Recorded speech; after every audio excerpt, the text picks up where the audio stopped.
Hello, everyone, and thank you for tuning into the North Main Minute. I'm Joshua Doby. New year, and in this year, new administration, looking at both the Oval Office and the congressional elections that we had here a couple of months ago. So a lot of speculation, pretty much nonstop if you read the news, about what's going to happen with the new administration. Well, there's nothing inherently wrong with that, but I'm offering up these couple of thoughts here on this North Main Minute to probably temper expectations. Because regardless of whether you agree or disagree with the current majorities in the House and the Senate and the party of the person sitting in the Oval Office, it's good to have adjusted expectations in terms of what's going to happen next. I'm chuckling a little bit because every single administration, and I did this for a number of years, I would look at the news headlines for what was expected, and then I would look at the end of the administration for what actually occurred. Folks, it never lines up. In some instances, it's not even close to what was expected in terms of what actually happens, both in a positive and a negative direction, I would offer up, regardless of your political affiliation. So the first thing that I would offer up is we're looking at the new administration and Congress and all the things they may be doing. Number one, temper expectations, especially if it's something that you think is going to happen in a positive direction. These kinds of things move relatively slowly.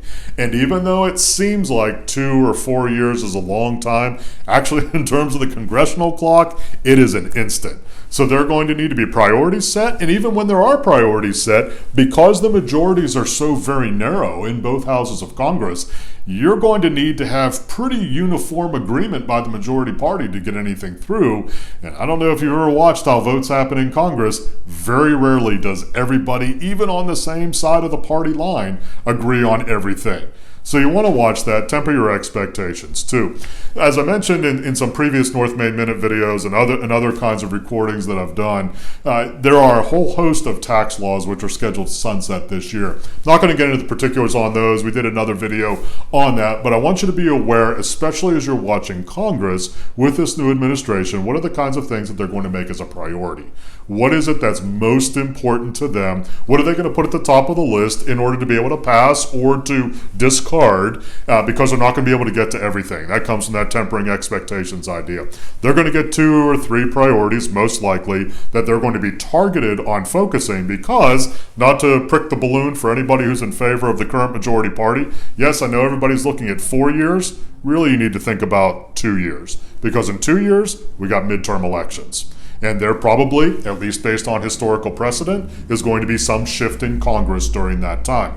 Not making a prediction, just looking at it from a historical standpoint, probably is going to be some shift or some tilt in Congress as a result of those midterm elections, which means they're working really on a 2-year clock. And I know that sounds like a lot, but if you think 4 years goes by fast, 2 years goes by in an instant, literally in the blinking of an eye. So they're going to need to make some priorities, and based upon those priorities, they're going to need to look at things that actually have a chance of getting through Congress. Third big thing when it comes to anything that has to do with the new administration and the political end of the universe, don't get too carried away if you are either in favor of or against the current sitting party.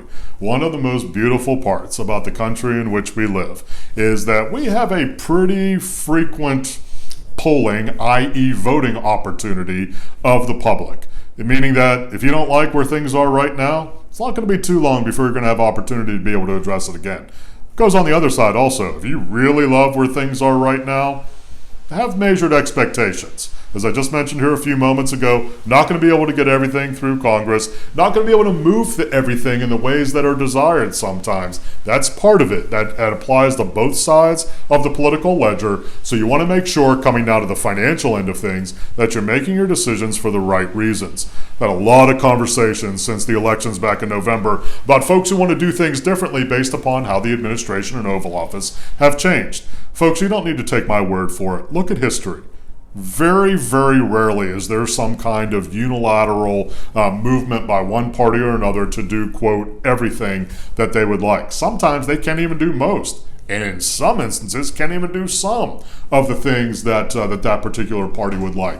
You want to be very leery about making dramatic financial decision changes based upon which party happens to be in the majority in Congress or happens to be in power in the Oval Office. Not saying that there aren't reasons. You just want to be very, very intentional and keep your scope to that longer term.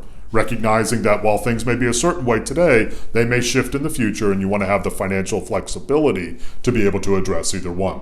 If you'd like to reach out to us at North Main Financial Group, talk about the political landscape, that's always an exciting discussion, and about how it may apply to your financial plan, your portfolio, and overall look at the financial universe, love to hear from you. NorthMainFinancial.com.